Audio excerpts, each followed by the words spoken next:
We got shirts on sale. Express your love for the evolutions and the new channel rebrand with an evolution t-shirt and hoodie. On sale now. Also, if you like anime, go check out our anime channel Mystic Sage for awesome anime content. And be sure to follow me on social media so you can stay caught up with the channels and me. Links will be in the description below.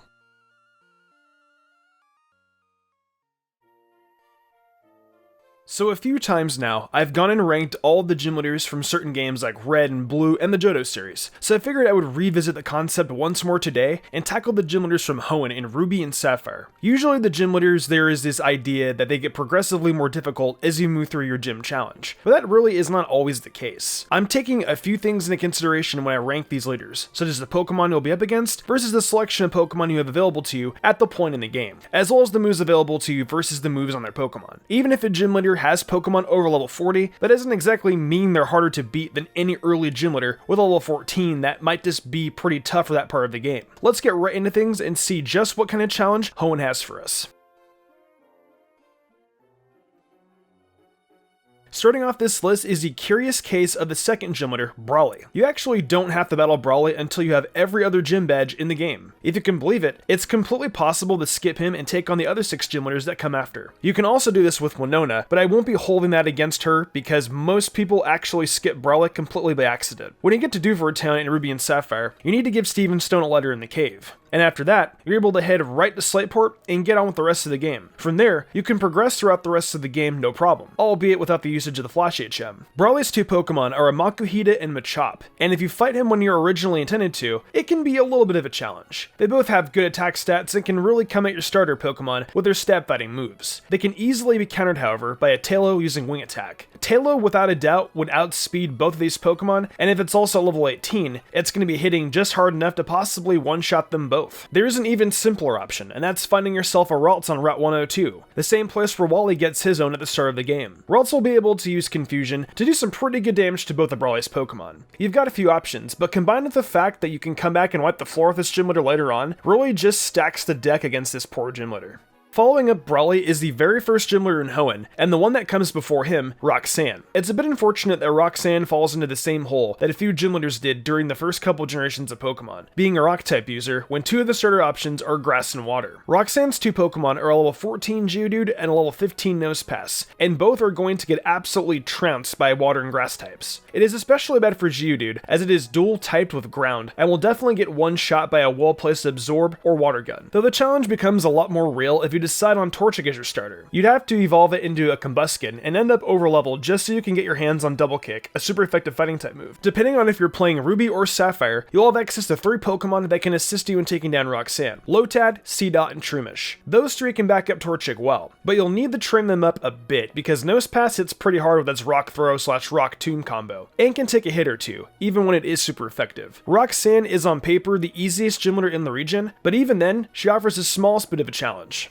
The next easiest gym leader is actually a pair of leaders, Tate and Liza from Moss Deep City. They're Psychic-type leaders, but they cripple themselves greatly by having a pair of Rock-type Pokemon. The big meme when it comes to the Hoenn region is that it's filled with water, but that fact goes beyond just being a meme. There are 202 Pokemon in the Hoenn Pokedex, and of those, there are 45 Pokemon that have the water typing, and that's a whopping 22% of the Pokedex, or just over a fifth. Considering how late into the game you are when you go up against Tate and Liza, there's a pretty good chance you have a water type. And if not then, you've at least definitely got access to Surf, which you actually need to get to Moss Deep. The 2 Pokemon that you face off with in a double battle here are of course Lunatone and Solrock, a couple of Psychic / Rock types that have pretty decent special attack stats. The real issue here is Solrock, as if it manages to take a water type move somehow, it can set up a Sunny Day and weaken the power of water type moves, as well as set itself up to use Solar Beam without a delay. They both have access to Psychic as well, which will pack a hard-hitting punch despite the fact that Solrock's special attack isn't as great as Lunatone's. You've got to be on the lookout for Lunatone using Calm Mind as well, as 1 or 2 of those set up will make the battle a lot more tough than it needs to be. Essentially, this gym battle is pretty easy as long as you have Water-type Pokemon running Surf. Swampert should easily help you wipe the floor with these 2 at level 42, and if not, then there is a chance these twins could catch you off guard and make this a very tough battle.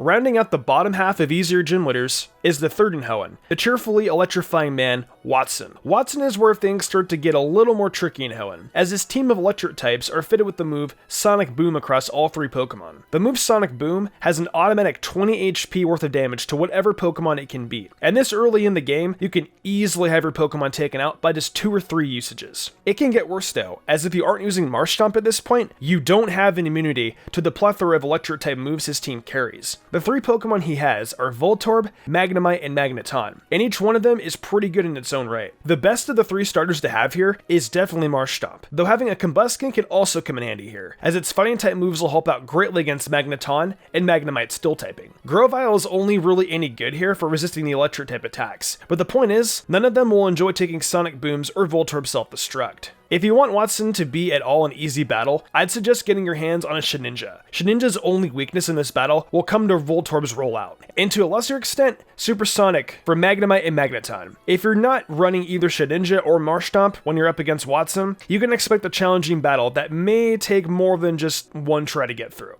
Let's get started with the 4 hardest gym leaders in Hoenn by talking about the leader posted up in Fortree City, Winona. Winona is a master of flying types, and her team in Ruby and Sapphire is no pushover. She has a level 31 Swallow, a level 30 Pelipper, a level 32 Skarmory, and a level 33 Altaria. That Altaria, man. That is an incredibly strong Pokemon, boasting some great defenses and pretty decent speed. It comes in the battle with Earthquake, Dragon Breath, Aerial Ace, and of course Dragon Dance. Things can get out of hand very quickly against Winona, and none of the starter Pokemon are really equipped to take her on. Grovyle is simply not able to combat the fact that all of her other Pokemon have Aerial Ace, and Combuskin or Blaziken won't be able to do much either except maybe take out Skarmory. That'll leave you with either Marshtomp or Swampert, but of course it's not a great option either, considering that its ground type moves will be completely ineffective. Since you're not going to be able to lean on your starters here, I'd have to suggest finding yourself a duo of Pokemon that should be able to put a hurting on Winona. There are 2 TMs you can get to help out with this battle, those being Ice Beam and Thunderbolt from the Mauville Game Corner. If you can manage to get your hands on an Electrike and train up until it evolves into Manectric, you can throw the Thunderbolt TM on it and you'll be able to take out Swallow, Pelipper, and Skarmory with relative ease. However, you'll need a Pokemon to use Ice Beam at this point to try and take out Altaria, and despite the times for weakness to Ice it has, there is still a possibility it can tank one of these. You've got to remember that using just super effective moves isn't always enough to take out a gym leader, as their Pokemon are usually prepared for such a thing.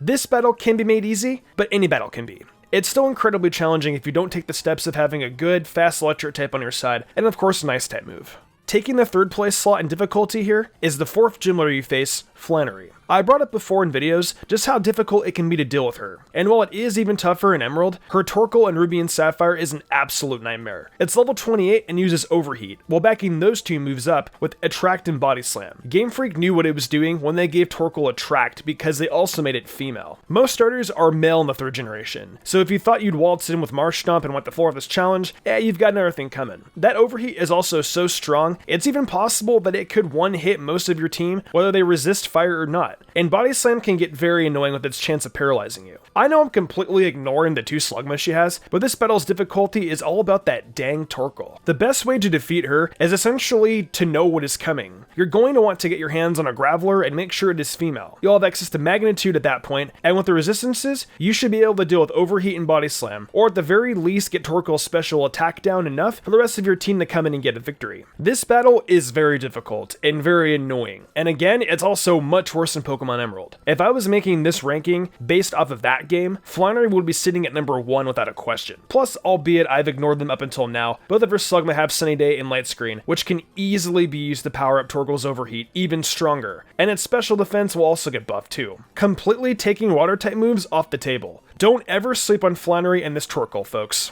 The penultimate gym leader is next, and that is your own father, Norman. I know a lot of you might be scratching your heads and saying, Mystic, he just uses normal types. Well, that is true, but the fact of the matter is, he is bringing the incredibly dangerous Slacking in the battle. Slacking has a base attack stat of 160, which is the highest of any Pokemon in Ruby and Sapphire. And even if it has to take a turn to essentially recharge after every move it goes for because of the ability Truant, it can still absolutely annihilate one of your Pokemon with a single use of Facade. The 3 Pokemon he uses are a level 28 Slacking, a a level 30 Vigoroth, and yet another Slot King, but this time at level 31. You can't even turn a Shedinja in a battle like this due to each of them being prepared with Feint Attack. Quite frankly, the only way to win this battle, without being incredibly overleveled, is to have fighting type moves that hit like a truck. Your best bet too, of course, is to have a Combuskin with Double Kick, and try to enhance it a little bit with Bulk Up, though that might be a bit tough to do as well. Essentially, when taking on Norman, you'll need to be using a full team of 6, and to have a few different Pokemon that use fighting type moves. I'd suggest going into battle with Combuskin, Hariyama, Breloom, and then a few Pokemon you'll be willing to be taken out so you can use potions and revives. Norman isn't the most difficult battle in the region, but that second Slot King is quite a challenge if you manage to get through the first one. You'll need to rely on putting it to sleep or confusing it to make the battle at all simpler. It could have easily been the hardest battle of a group, but one leader and their aggravating ace just beat him out.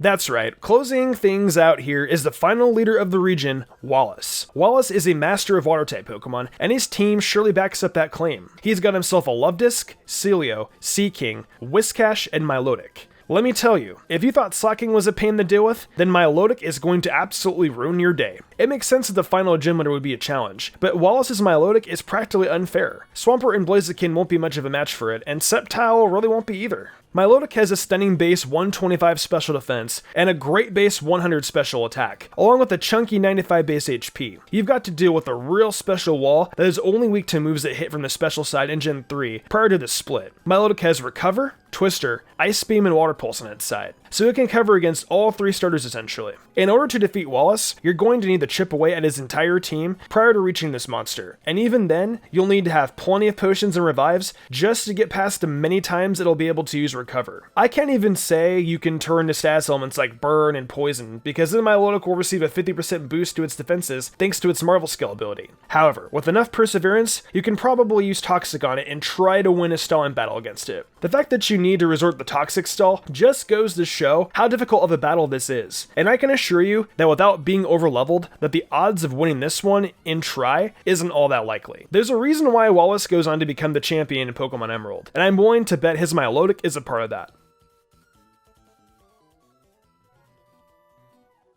Well guys, that's gonna do it for this one. That top 3 is a real problem when playing these games, and the fact that you've got to face Flannery and Norman back to back is probably enough to make some people rage quit playing Ruby and Sapphire for a little while. All in all, if you're playing the game with a more competitive mindset, then probably no battle will be all that difficult for you. But when just having a casual playthrough of the game, it becomes pretty clear that a couple of leaders in Hoenn just were not playing around. What do you guys think though? Let me know in the comments below if I got this ranking right or not, and I'll be sure to check it out. If you enjoyed the video, why not leave a like and subscribe to my channel with notifications on, that way you never miss an upload. If you want to support me further, consider following my Twitch where I stream a lot of Pokemon content and all kinds of other Nintendo content like Zelda, Fire Emblem, and much more. Also, I've been reviewing every episode of My Hero Academia Season 4 over on Mystic Sage, so head over there if you're into that too. I would love that a lot. Want to support me further and gain cool perks? Check out my Patreon. Daniel Leone, Lady Crimson, Memory Martin, The Lazy Leo, Matthew Young, Awesome Lego, Jarrett Weiss Austin, Sodden Grider, Nigma97, and Kermit117 did, and I want to thank them personally for going above and beyond. It means the world to me. I think I'm gonna wrap this up though. I'm Mr. Gumbrand, and I will see you in the future for more awesome Pokemon content.